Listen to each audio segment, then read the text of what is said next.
warahmatullahi wabarakatuh. Halo semuanya.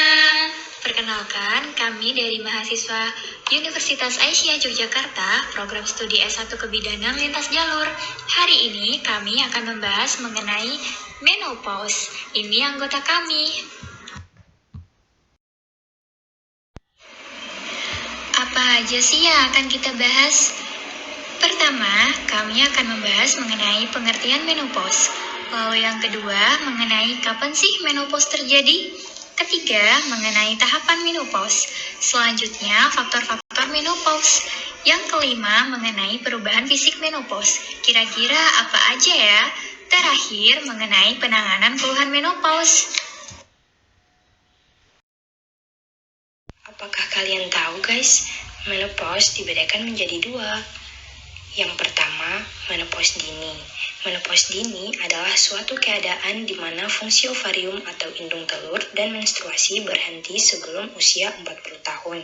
Sedangkan menopause secara umum adalah keadaan wanita yang mengalami penurunan fungsi indung telur sehingga produksi hormon estrogen berkurang yang berakibat terhentinya menstruasi untuk selamanya.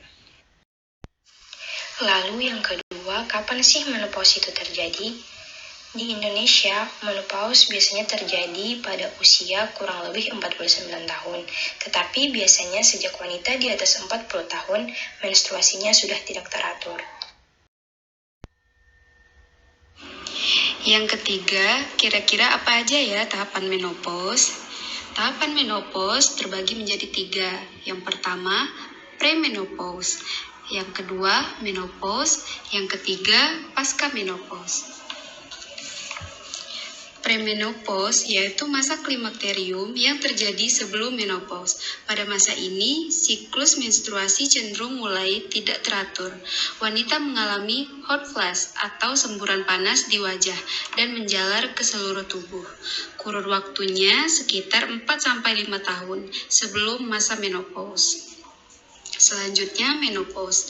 Menopause berasal dari bahasa Yunani, yaitu mens dan pause. Mens yang berarti siklus menstruasi dan pause yang berarti berhenti.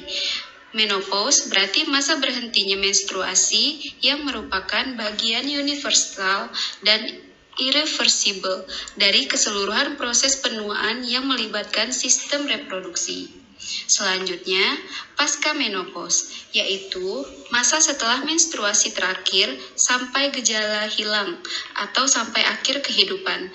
Kurun waktunya sekitar 3-5 tahun setelah menopause. Keluhan-keluhan atau gejala yang terjadi pada masa tersebut dinamakan sindrom klimakterium. Selanjutnya, apa aja sih faktor-faktor yang mempengaruhi menopause?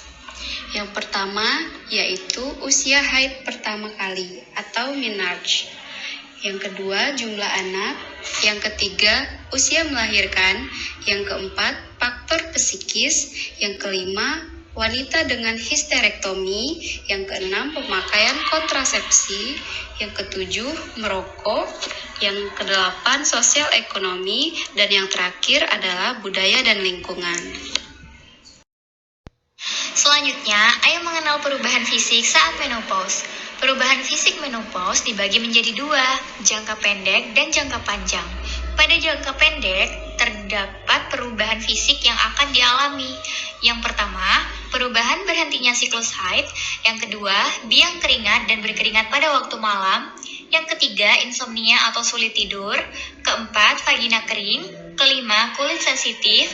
Yang terakhir, berat badan bertambah. Pada jangka pendek juga terjadi perubahan psikologis.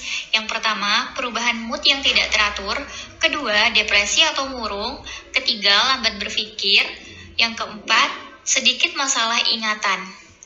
Pada jangka panjang sendiri, yakni pertama, osteoporosis. Kedua, penyakit jantung koroner. Dan yang terakhir, kepikunan atau demensia tipe Alzheimer.